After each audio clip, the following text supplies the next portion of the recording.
বাড়ি থেকে যারা দূরে থাকে তারাই আসলে বোঝে বাড়ি থেকে দূরে থাকার কষ্ট। হ্যালো এভরিওয়ান, আমি শম্পা, তোমরা দেখছো মিসেস স্যাম টিভি।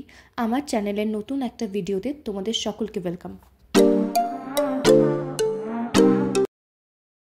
ফাইনালি সেই দিনটা এসে গেল যখন আমাদেরকে আবার চলে যেতে হবে। আজকে 24 ফেব্রুয়ারি, আর আজকে আমরা আবার ফিরে যাচ্ছি ব্যাঙ্গালোরে। একটু খারাপ লাগছে, 5 মাস কীভাবে কেটে গেল সত্যিই বুঝতে পারিনি। ঠিক 5 মাস আগে যখন আমরা ব্যাঙ্গালোর থেকে কলকাতায় এসেছিলাম তখন একটা ভিডিও তোমাদের সাথে শেয়ার করেছিলাম। আবার যাওয়ার সময়কার ভিডিওটাও তোমাদের সাথে শেয়ার করছি। তো এদিকে আমাদের সমস্ত প্যাকেজিং রেডি, এবার আমি জাস্ট রেডি হয়ে নেব। তো তোমরা দেখতেই পাচ্ছ আমি রেডি হয়ে নিয়েছি।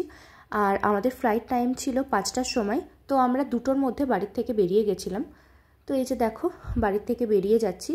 আর যখন বাড়ির থেকে বেরোচ্ছিলাম আমাদের ফ্ল্যাটের পাশেই একটা মন্দির আছে, সেখানে গিয়ে একটু প্রণাম করে এসেছিলাম। যদিও মন্দিরটা বন্ধ ছিল, মন্দিরে প্রণাম করতে করতে আমাদের গাড়ি চলে এসেছিলো। বাড়ি থেকে বেরোনোর সময় সত্যি বলতে ভীষণ কষ্ট হচ্ছিল, কারণ এত দিন আমরা একসাথে ছিলাম সবাই, তারপর আবার ব্যাগপত্র গুছিয়ে নিয়ে চলো, এই লাইফটা সত্যিই কষ্টের। 23শে সেপ্টেম্বর আমরা এসেছিলাম কলকাতাতে। তখন আমাদের প্ল্যানিং ছিল আমরা ডিসেম্বরে রিটার্ন করব, কিন্তু তার মাঝে এত কিছু চলে আসে যে সমস্ত কিছু পেরিয়ে একটা ঝড়ের মতো সময় আমরা অতিক্রম করি, আর আমাদের যাওয়াটাও এক্সটেন্ড করতে হয় ফেব্রুয়ারি অবধি। যাই হোক, তো ভালোই হয়েছিল না, 5 মাস আমরা আমাদের পরিবারের সাথে কাটিয়ে আসতে পেরেছিলাম, যে জন্য আসার সময় মনটা খুবই খারাপ হয়ে গেছিলো সকলের। তো যাই হোক, আমরা 2:30টার মধ্যে এয়ারপোর্টে পৌঁছে গেছিলাম, যেহেতু আমরা বাড়ি থেকে 1:45 নাগাদ বেরিয়ে গেছিলাম। আর আমাদের ফ্ল্যাট থেকে এয়ারপোর্টের দূরত্ব 40 মিনিট মতো লাগে। আমরা ওখানে যাওয়ার পরে কিছুক্ষণ বাইরে দাঁড়িয়ে ক্যাব বুক করে দিয়েছিলাম, যেহেতু শ্বশুর শাশুড়ি বাড়িতে রিটার্ন করবে, এই যে বাবা মারা চলে যাচ্ছে। তো যাই হোক, ওরা যাওয়ার পরে আমরা তারপরে এয়ারপোর্টের ভেতরে ঢুকে যাই। তারপর যা যা প্রসিডিওর থাকে সেগুলো কমপ্লিট করে আমরা আমাদের গেট নম্বরের কাছে চলে গিয়ে ওয়েট করতে থাকি আমাদের ফ্লাইটের জন্য। আর এবার আমাদের যাওয়ার ব্যাঙ্গালোরে ফেরার কথা ছিল ইন্ডিগো ফ্লাইটে। আমার জন্য ইন্ডিগোর ফ্লাইটে ওঠার এক্সপিরিয়েন্স ছিল এই প্রথমবার, কারণ এর আগে যতবারই আমি আসা যাওয়া করেছি কোনোবারই ইন্ডিগোতে আসা যাওয়া করা হয়নি। এবারও আসার কথা ছিল না। প্রথমে তো আমরা স্পাইস জেটের টিকিট বুক করি, কিন্তু সেই ফ্লাইটটা ক্যান্সেল হয়ে যায়, সে কারণে তো আমরা পুরোপুরি রিফান্ডটা পেয়ে যাই, আর এদিকে আমরা ইন্ডিগোর ফ্লাইটটা বুক করে নিই। যখন আর কি ফ্লাইটে উঠে গেছি আর রানওয়ে দিয়ে ফ্লাইট চলতে শুরু করে দিয়েছে, দূরে দেখছি কত কুয়াশা, আর সেদিনকে ছিল পুরো মেঘলা ওয়েদার, তাই ওঠার সময় দূরের কোনো কিছুই আর স্পষ্ট সেভাবে দেখা যাচ্ছিল না।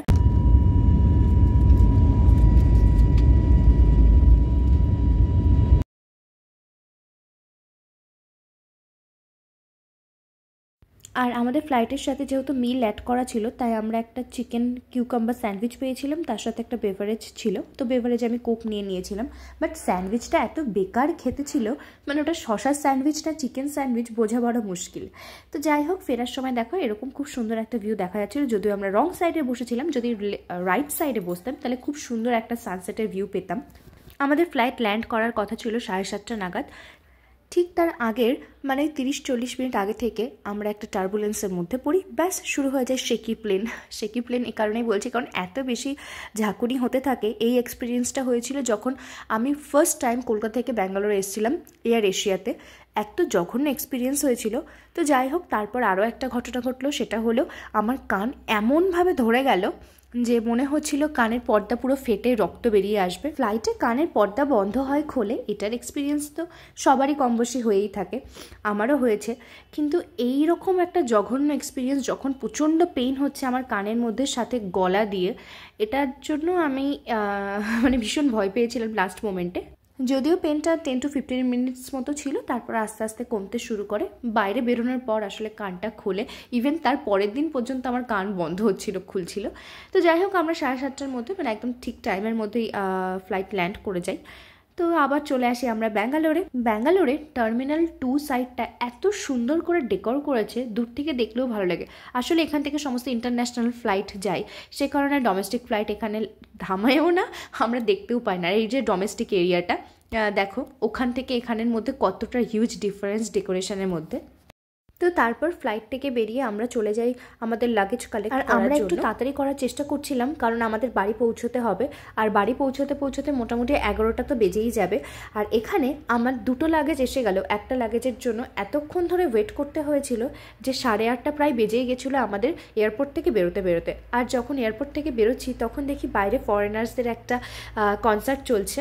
তো ওখানে একটুখানি জাস্ট কিছু মিনিটের জন্য দাঁড়িয়ে আমি একটু গান শুনছিলাম আর একটু ভিডিও করছিলাম।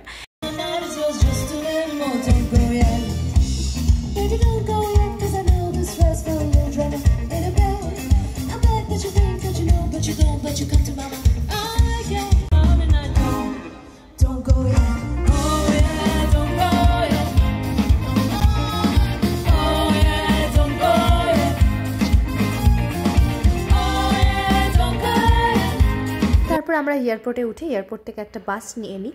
কিন্তু ওই যে বললাম লাক এতটাই খারাপ, তাড়াহুড়ো করতে চাইছিলাম, আরও দেরি হচ্ছিল, বাস ছাড়লো 9:15। তার উপর এই এয়ারপোর্ট বাসগুলো আবার আমরা যেখানে থাকি সেখানে অবধি আসে না, সেজন্য আবার একটা বাস স্টপে নেমে সেখান থেকে ক্যাব বুক করে চলে এলাম।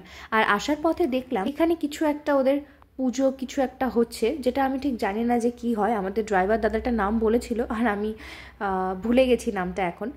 তো যাই হোক, সেগুলো দেখার পরে আমরা চলে এলাম আমাদের বিল্ডিংয়ের সামনে। যখন বাড়ি যাই তখন এই যে দেখতে পাচ্ছ এই বিল্ডিংটা তৈরি হতে শুরু করেছিল, আর এসে দেখি পুরো উঠে গেছে। এখন জাস্ট এই বাইরের ফিনিশিং কাজ বাকি, আর সামনেও দেখলাম একটা বিল্ডিং উঠে গেছে।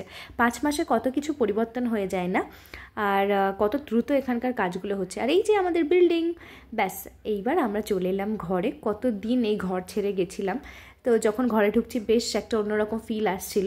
বাড়ি ছেড়ে এসেছি, তার কষ্ট তো অবশ্যই রয়েছে, কিন্তু এখানেও আমাদের একটা ছোট্ট সংসার পাতা রয়েছে, সেই সংসারটাকে ছেড়ে আমরা গেছিলাম। তো আর ফিরে এসে যেটা দেখার একদম এক্সপেক্টেড ছিল সেটাই হলো, চারিপাশে ধুলোময় হয়ে রয়েছে, একদম লেয়ার পড়ে রয়েছে ধুলোর। তার সাথে মনে হচ্ছে মাকড়সারা আমাদের ঘরে একদম বংশবিস্তার করে ফেলেছে, এত মাকড়সার ঝুল। তো যাই হোক, এগুলো সমস্ত ক্লিন করতে করতে একটা গোটা দিন চলে যাবে। আমরা ক্যাবে করে ফিরতে খাবার অর্ডার করে দিয়েছিলাম, যেহেতু তখন প্রায় 11টা বেজে গেছিলো। অনেক রেস্টুরেন্ট তো ক্লোজও হয়ে গেছিলো, ভাগ্যিস অর্ডারটা করেছিলাম বলে কিছু খাবার পেয়েছিলাম। আমরা একটা বাঙালি রেস্টুরেন্ট থেকে খাবারগুলো অর্ডার করেছিলাম, আর যা অর্ডার করেছিলাম সেটা হচ্ছে, একটাতে ছিল ভাত, আলু সেদ্ধ, ডিম ভাজা আর ডাল, আরেকটা প্লেটে ছিল ভাত, ডাল আর হচ্ছে মাছ। ব্যাস এভাবেই দিনটা কেটে গেল। আজকের এই ভিডিওটাকে আমি এখানেই অফ করছি। সবাই ভালো থেকো।